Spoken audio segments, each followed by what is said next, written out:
বৃশ্চিক ৰাশি সাপ্তাহিক ৰাশিফল 8ৰ পৰা 14 জুলাই 2026। বৃশ্চিক ৰাশিৰ জাতক জাতিকা 8 জুলাইৰ পৰা 14 জুলাইৰ ভিতৰত আপোনাৰ জীৱনত এনে কিছুমান ঘটনা ঘটিব পাৰে যিয়ে আপোনাৰ ভাগ্যৰ দিশ সলনি কৰি দিব। এটা সৰু ভুলে ডাঙৰ সুযোগ হাতৰ পৰা আঁতৰাই নিবও পাৰে।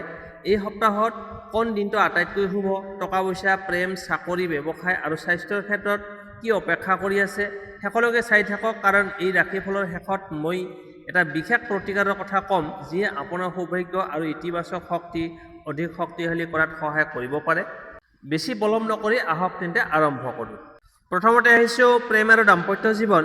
এই সপ্তাহত বৃশ্চিক ৰাশিৰ জাতক জাতিকাৰ প্ৰেম জীৱনত আৱেগ, বিশ্বাস আৰু ধৈৰ্যই আটাইতকৈ ডাঙৰ ভূমিকা পালন কৰিব।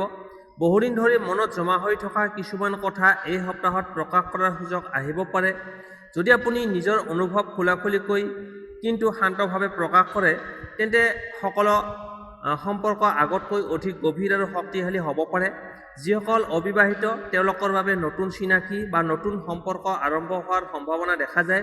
কোনো বন্ধুত্ব লাহে লাহে প্ৰেমলৈ ৰূপ ল'ব পাৰে, কিন্তু কেৱল বাহ্যিক আকৰ্ষণৰ ওপৰত ভৰসা নকৰি ব্যক্তিজনৰ আচৰণ আৰু বিশ্বাসযোগ্যতাক ভালদৰে পৰ্যবেক্ষণ কৰক। তৎক্ষণাত ডাঙৰ সিদ্ধান্ত লোৱাৰ সলনি অলপ সময় দিয়াটো অধিক লাভজনক হ'ব। যিসকল ইতিমধ্যে প্ৰেমৰ সম্পৰ্কত আছে তেওঁলোকৰ মাজত সৰু সুৰা ভুল বুজাবুজি বা অভিমান হ'ব পাৰে। বিশেষকৈ অহংকাৰ বা জেদে সম্পৰ্কত দূৰত্বৰ সৃষ্টি কৰিব পাৰে। সেইবাবে কথা বতৰাত কোমলতা ৰাখক আৰু সংগীৰ মতামতকো সমান গুৰুত্ব দিয়ক।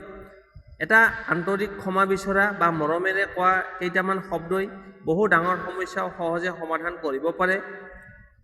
বিবাহিত দম্পতীসকলৰ বাবে এই সপ্তাহত পৰিয়ালৰ দায়িত্ব কিছু বৃদ্ধি পাব পাৰে। আৰ্থিক বিষয়, সন্তানৰ শিক্ষা বা ঘৰুৱা সিদ্ধান্তক লৈ আলোচনা হ'ব পাৰে। এনে সময়ত দুয়োজনেই একেলগে সিদ্ধান্ত ল'লে সম্পৰ্ক অধিক সুদৃঢ় হ'ব। সংগীৰ প্ৰতি কৃতজ্ঞতা প্ৰকাশ কৰক, কাৰণ সৰু সৰু মৰমৰ প্ৰকাশেই দাম্পত্য জীৱনক সুখী কৰি তোলে।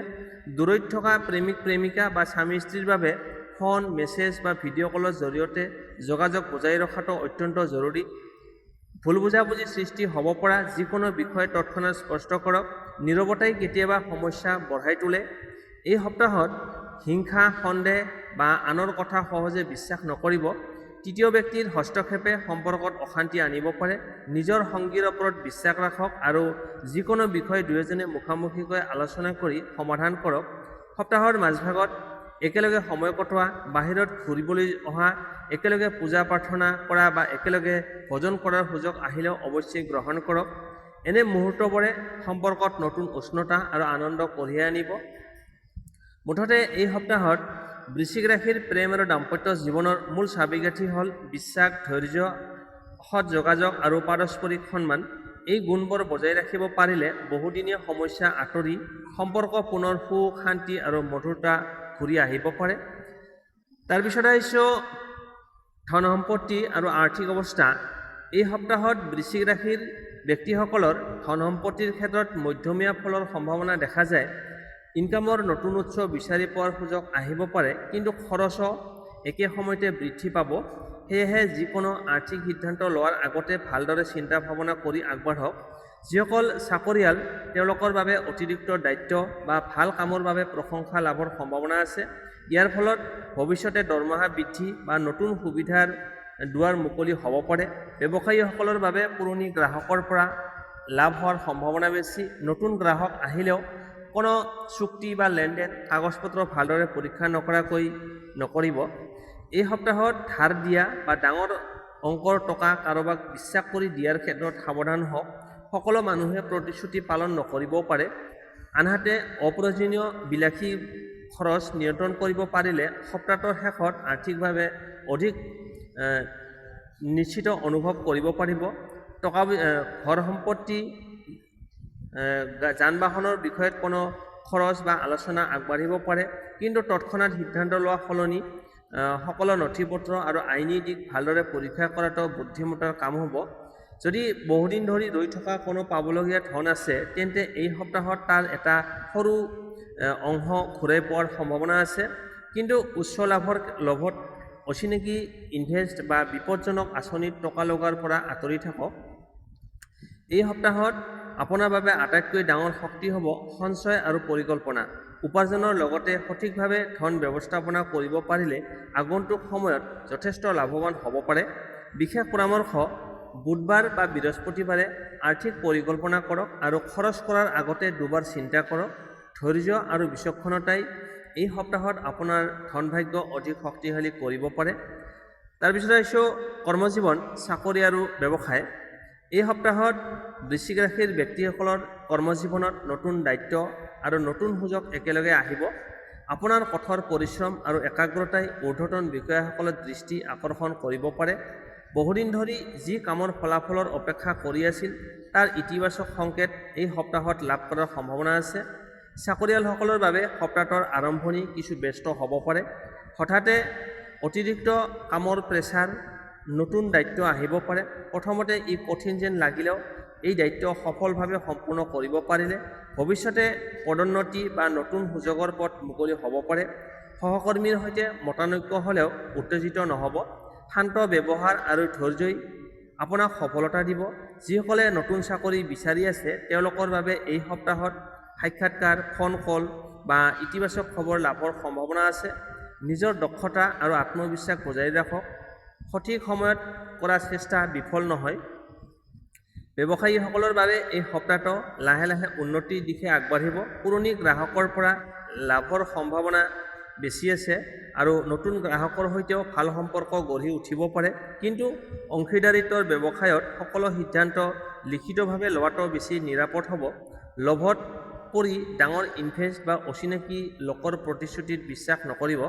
যিসকল নিজাববীয়াকৈ কাম কৰে বা অনলাইন ব্যৱসায়ৰ সৈতে জড়িত তেওঁলোকৰ বাবে নতুন ধাৰণা আৰু নতুন পৰিকল্পনাই ভাল ফল দিব পাৰে। পুৰণি ভুলৰ পৰা শিক্ষা লৈ আগবাঢ়িলে লাভৰ সম্ভাৱনা বৃদ্ধি পাব। এই সপ্তাহত কৰ্মক্ষেত্ৰত আপোনাৰ আটাইতকৈ ডাঙৰ শক্তি হ'ব গোপনীয়তা বজাই ৰখা, ধৈৰ্য আৰু সঠিক সময়ত সঠিক সিদ্ধান্ত লোৱা। নিজৰ সকলো পৰিকল্পনা সকলোকে নজনাব, কাৰণ কিছুমান মানুহে আপোনাৰ উন্নতি দেখি হিংসা কৰিব পাৰে। মুঠতে এই সপ্তাহটো পৰিশ্ৰম, শৃংখলা আৰু আত্মবিশ্বাসেৰে আগবাঢ়িলে কৰ্মজীৱন, চাকৰি আৰু ব্যৱসায় তিনিওটা ক্ষেত্ৰতে উন্নতিৰ সম্ভাৱনা আছে। সুযোগ আহিলে ভয় নকৰি আগবাঢ়ক, কিন্তু প্ৰতিটো সিদ্ধান্ত বিচক্ষণতাৰে লওক। তাৰপিছত আহিছোঁ আপোনাৰ স্বাস্থ্য আৰু শিক্ষা ক্ষেত্ৰ। এই সপ্তাহত বৃশ্চিক ৰাশিৰ ব্যক্তিসকলৰ স্বাস্থ্য আৰু শিক্ষাৰ ক্ষেত্ৰত বিশেষ সাৱধানতা আৰু নিয়মানুৱৰ্তিতা বজাই ৰখাটো অতি প্ৰয়োজন। ব্যস্ততা বেছি থাকিলেও নিজৰ শৰীৰক অৱহেলা নকৰিব। সঠিক সময়ত আহাৰ গ্ৰহণ কৰা, পৰ্যাপ্ত পৰিমাণে টোপনি পৰা আৰু অলপ ব্যায়ামে আপোনাক অধিক শক্তিশালী আৰু সতেজ কৰি ৰাখিব। যিসকলৰ আগৰে পৰা মূৰৰ বিষ বা মাত ভঙা, পেটৰ সমস্যা বা মানসিক চাপৰ সমস্যা চলি আছে তেওঁলোকে এই সপ্তাহত অধিক যত্ন লওক। অত্যধিক দুশ্চিন্তাই স্বাস্থ্যৰ ওপৰত বেয়া প্ৰভাৱ পেলাব পাৰে। কামৰ মাজতো অলপ জিৰণি লওক আৰু পানী যথেষ্ট পৰিমাণে খাওক। বাহিৰৰ খাদ্য বেছিকৈ খোৱাৰ সলনি ঘৰতে স্বাস্থ্যকৰ আহাৰ গ্ৰহণ কৰাটো ভাল হ'ব। যদি গাড়ী চলায় তেন্তে খৰখেদাকৈ নকৰিব আৰু সকলো সুৰক্ষা নিয়ম মানি চলক। সৰু অসাৱধানতাও অপ্ৰয়োজনীয় সমস্যাৰ সৃষ্টি কৰিব পাৰে। ছাত্ৰ ছাত্ৰীসকলৰ বাবে এই সপ্তাহটো মনোযোগ আৰু একাগ্ৰতাৰ বৃদ্ধিৰ সময়। নতুন বিষয় শিকিবলৈ আগ্ৰহ বাঢ়িব আৰু বহুদিন ধৰি কঠিন যেন লগা বিষয় ধৈৰ্যৰে অনুশীলন কৰিলে সহজ হ'ব পাৰে। পৰীক্ষা বা প্ৰতিযোগিতামূলক পৰীক্ষাৰ বাবে প্ৰস্তুতি লোৱা ছাত্ৰ ছাত্ৰীসকলে এই সপ্তাহত নিয়মীয়া পুনৰাবৃত্তিৰ ওপৰত অধিক গুৰুত্ব দিয়ক। মোবাইল, সামাজিক মাধ্যম বা অপ্ৰয়োজনীয় সময় নষ্ট কৰা অভ্যাসৰ পৰা আঁতৰি থাকিলে অধ্যয়নত অধিক সফলতা লাভ কৰিব। শিক্ষক, অভিভাৱক বা অভিজ্ঞ ব্যক্তিৰ পৰামৰ্শ গ্ৰহণ কৰিলে ভাল ফলাফল পোৱাৰ সম্ভাৱনা বৃদ্ধি পাব। যিসকলে নতুন দক্ষতা, কম্পিউটাৰ, ভাষা বা কোনো বিশেষ প্ৰশিক্ষণ শিকিবলৈ ভাবিছে তেওঁলোকৰ বাবে এই সপ্তাহটো শুভ হ'ব পাৰে। সৰু সৰু পদক্ষেপে আগন্তুক সময়ত ডাঙৰ সফলতাৰ ভেটি গঢ়ি তুলিব। মুঠতে এই সপ্তাহত স্বাস্থ্যৰ ক্ষেত্ৰত সাৱধানতা আৰু শিক্ষাৰ ক্ষেত্ৰত নিয়মীয়া পৰিশ্ৰমে আপোনাৰ সফলতাৰ মূল চাবিকাঠি হ'ব। গতিকে নিয়মীয়া পৰিশ্ৰম কৰিব লাগিব। শৰীৰ সুস্থ ৰাখক, মন শান্ত ৰাখক আৰু লক্ষ্যৰ পৰা বিচলিত নহ'ব। তেনেহ'লে এই সপ্তাহটো আপোনাৰ বাবে ইতিবাচক ফল কঢ়িয়াই আনিব পাৰে।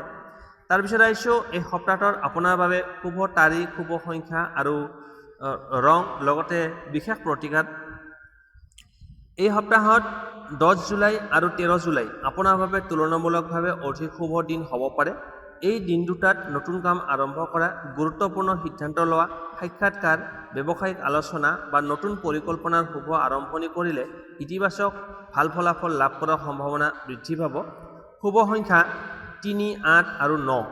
এই সংখ্যাবোৰ এই সপ্তাহত আপোনাৰ বাবে আত্মবিশ্বাস, অগ্ৰগতি আৰু শুভ শক্তিৰ প্ৰতীক হ'ব পাৰে। শুভ ৰং খয়েৰী আৰু নীলা। এই ৰঙৰ পোছাক বা আনুষংগিক বস্তু ব্যৱহাৰ কৰিলে আত্মবিশ্বাস বৃদ্ধি পোৱা আৰু ইতিবাচক অনুভৱ লাভ কৰাৰ সম্ভাৱনা আছে। বিশেষ প্ৰতিকাৰ: মঙলবাৰ বা শনিবাৰে ভগৱান শিৱৰ উপাসনা কৰক আৰু আন্তৰিকতাৰে ওম নমঃ শিৱায় এই মন্ত্ৰটো 108 বাৰ জপ কৰক। প্ৰয়োজন অনুসৰি দুখীয়া বা অভাৱগ্ৰস্ত ব্যক্তিক খাদ্য, ফল-মূল, বস্ত্ৰ দান কৰিলে মানসিক শান্তি লাভ কৰিব। ঘৰৰ পৰা ওলোৱাৰ আগতে জ্যেষ্ঠসকলৰ আশীৰ্বাদ লওক আৰু ইতিবাচক মনোভাৱেৰে কাম আৰম্ভ কৰক। এই সপ্তাহত ৰাগ খং, খৰধৰ সিদ্ধান্ত আৰু অপ্ৰয়োজনীয় তৰ্ক বিতৰ্কৰ পৰা আঁতৰি থাকক। শান্ত মন আৰু ধৈৰ্যই আপোনাৰ বাবে আটাইতকৈ ডাঙৰ সৌভাগ্য কঢ়িয়াই আনিব পাৰে। মনত ৰাখিব, ৰাশিফল সম্ভাৱনাৰ এক সাধাৰণ ব্যাখ্যা। আপোনাৰ নিজৰ পৰিশ্ৰম, বিচক্ষণ সিদ্ধান্ত আৰু ইতিবাচক মনোভাৱেই সফলতাৰ মূল চাবিকাঠি। বন্ধু-বান্ধৱীসকল, বৃশ্চিক ৰাশিৰ 8 পৰা 14 জুলাই 2026 সপ্তাহৰ সম্পূৰ্ণ ৰাশিফল ইয়াতেই শেষ হ'ল। যদি এই তথ্য আপোনাৰ বাবে উপকাৰী যেন লাগিল তেন্তে ভিডিঅ'টো এটা লাইক কৰক আৰু আপোনাৰ বন্ধু-বান্ধৱ তথা পৰিয়ালৰ সৈতে এই ভিডিঅ'টো শ্বেয়াৰ কৰিবলৈ নাপাহৰিব। আপুনি যদি এতিয়াও আমাৰ চেনেলটো ছাবস্ক্ৰাইব কৰা নাই তেনেহ'লে এতিয়াই ছাবস্ক্ৰাইব কৰি কাষতে থকা বেল আইকনটো অন কৰি ৰাখিব, যাতে সকলো ৰাশিফল আৰু জ্যোতিষ তথ্য আপুনি সৰ্বপ্ৰথমে পাব পাৰে। তেতিয়াহে প্ৰতিদিনৰ ৰাশিফল, সাপ্তাহিক, মাহেকীয়া ৰাশিফল আৰু জ্যোতিষ সম্পৰ্কীয় নতুন ভিডিঅ' সৰ্বপ্ৰথমে লাভ কৰিব। আপোনাৰ ৰাশি কি আৰু আপুনি কোন ঠাইৰ পৰা এই ভিডিঅ'টো চাই আছে আপুনি কমেণ্ট বক্সত জনাব। এই সপ্তাহতো আপোনাৰ জীৱনত কি কি ঘটনা ঘটিছে আৰু ঘটিব বুলি আশা কৰিছে সেয়া তলৰ কমেণ্টত নিশ্চয় লিখিব। আপোনাৰ মতামত আমাৰ বাবে অতি মূল্যৱান। সুখী থাকক, সুস্থ থাকক আৰু ভগৱানৰ আশীৰ্বাদ সদায় আপোনাৰ আৰু আপোনাৰ পৰিয়ালৰ ওপৰত বৰ্ষিত হওক। পুনৰ লগ পাম অহা ভিডিঅ'ত। ধন্যবাদ।